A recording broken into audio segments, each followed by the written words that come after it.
Olá, tudo bem com vocês? Estamos com mais uma edição do nosso podcast aqui da Expo Paranavaí 2025, edição 53. E hoje o assunto aqui no podcast é sobre sucessão familiar, holding. Já ouviu falar? Para explicar um pouquinho mais sobre esse assunto, estou aqui agora com o Rafael Sandri, ele que é advogado e vai falar um pouquinho com a gente sobre esse assunto. Rafael, muito prazer em te receber aqui nesse podcast.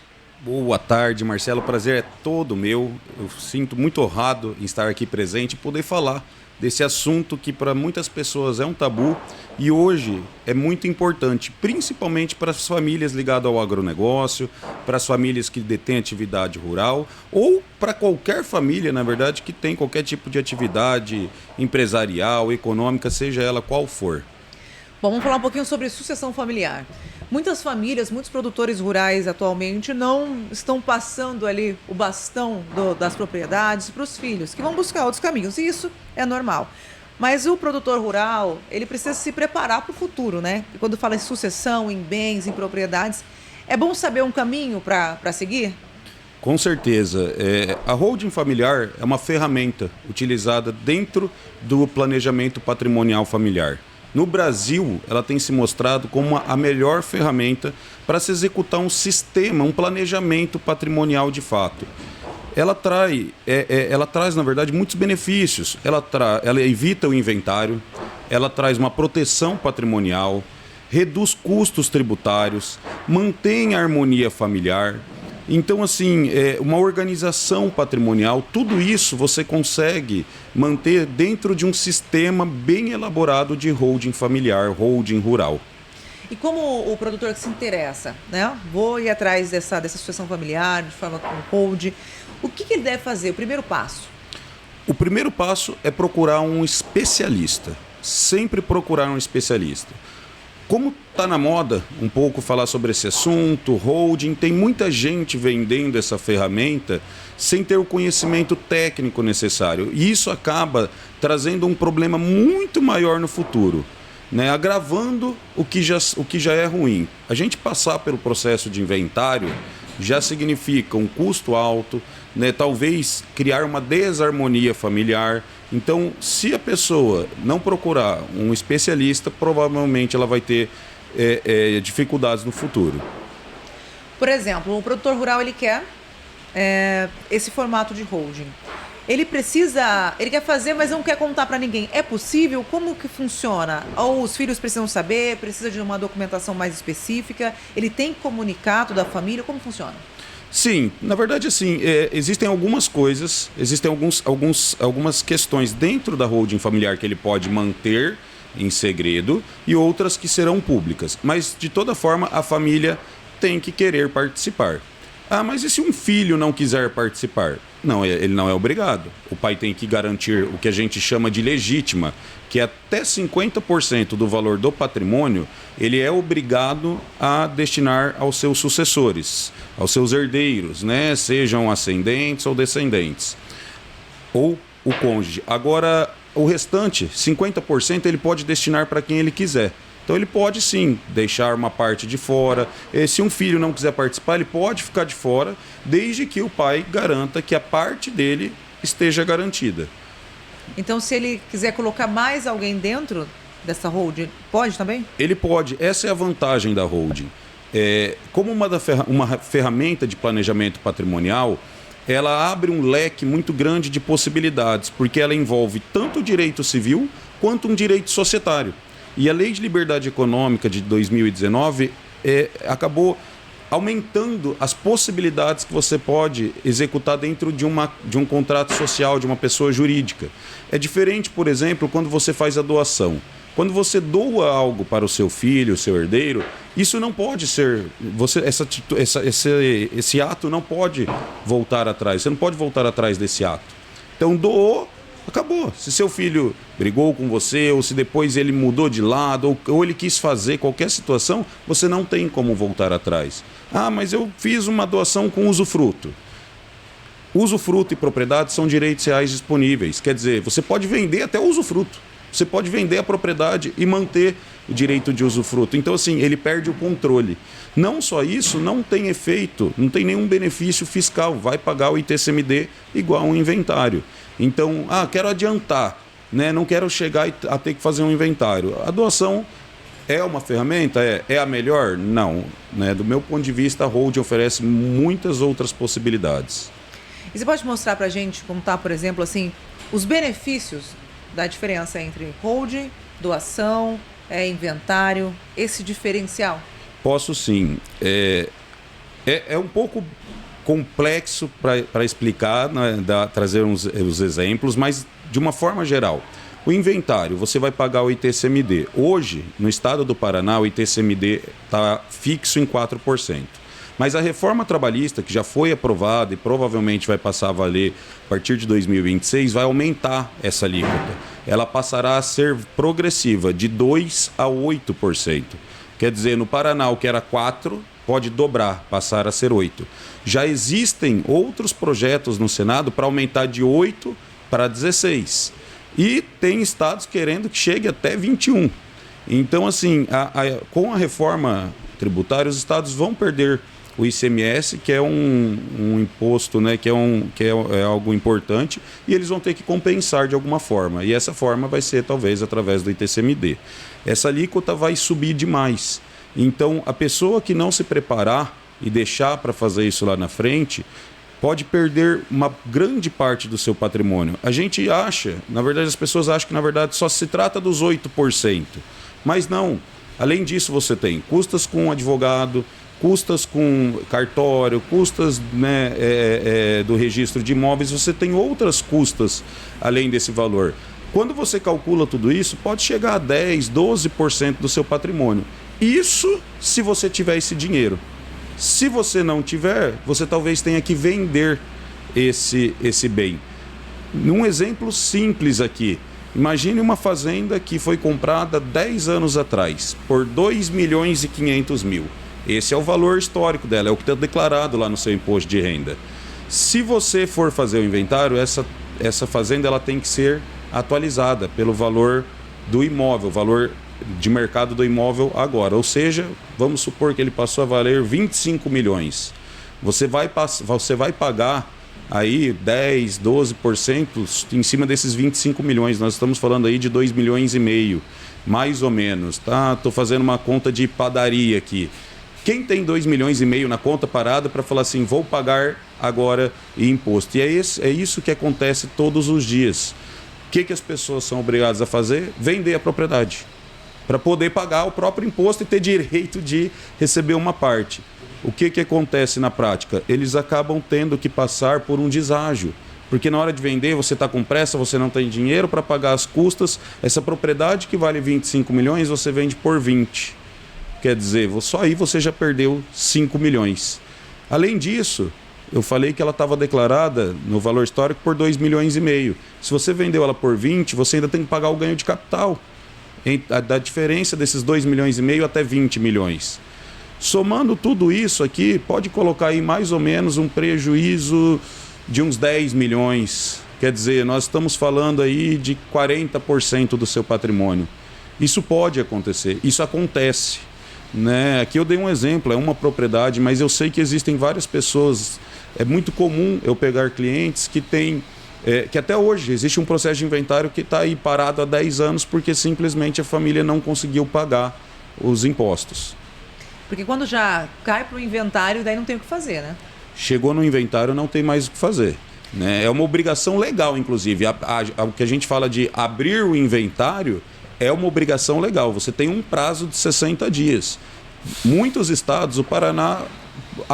apesar de existir a previsão legal, não está cobrando. Mas muitos estados aplicam multa se você não abrir esse inventário nesse prazo. E dentro do holding, é possível fazer mudanças? Tem essa holding, foi tudo certinho, tudo feito ali, pode ter a mudança, diferente da doação que você não pode voltar atrás? Tem sim, aí é o que eu falei, nós entramos em duas áreas. Quando a gente pensa numa holding, ela é uma pessoa jurídica. Né? A holding é uma pessoa jurídica que tem participações acionárias, cotas, ações. A gente acha que ela é um termo, que é algo novo, mas já existe no Brasil. Lógico que depois esse conceito foi evoluindo para chegar até a proteção patrimonial familiar, mas existe desde 1976. Olha. Então já é algo antigo. E, na verdade, na lei, o que existe é holding. Holding familiar, holding rural, holding patrimonial são subdivisões que os especialistas trazem para a gente deixar algo mais específico dependendo do caso, né? Mas, voltando ao assunto, a vantagem dela é justamente essa. Como se trata de uma questão que vai envolver direito civil e direito societário, a gente pode fazer o uso das garantias que a lei de liberdade econômica ou que o direito societário traz para nós. Como quando a gente vai só para uma doação ou o testamento, algo nesse sentido, a gente pensa nas cláusulas de proteção básicas, inalienabilidade, incomunicabilidade, impenhorabilidade, que são cláusulas que vão evitar que, por exemplo, vou doar algo para o meu filho, ele não pode vender, também não pode ser penhorado, né? Ou então não vai se comunicar com a esposa. Existe a cláusula de reversão, se o pior acontecer e ele falecer antes de mim, esse bem vai voltar para o titular do bem. Mas, na holding familiar, além de tudo isso, nós temos outras cláusulas, acordo de sócios, golden share, call option, que são cláusulas que te dão uma gama de possibilidades absurda. Você pode determinar ali praticamente, desde que não seja ilegal e esteja de acordo com a lei de liberdade econômica, praticamente tudo que você quiser. Inclusive, por exemplo, eu vou fazer a holding, eu vou doar para os meus filhos. Quer dizer, na prática, a propriedade já pertence a eles, mas eles não mandam em nada. Só vão mandar a partir do momento em que eu faltar. Enquanto eu estiver aqui, eu mando. Inclusive, se eu quiser desfazer tudo, eu desfaço. Dentro da holding é possível, né? Diferente da doação. Entendi. Bom, a gente falou da diferença de custos. Não é que não tenha custos, tem sim, mas é bem diferente das outras formas de suceder, para repassar ali para os filhos, né? Exatamente.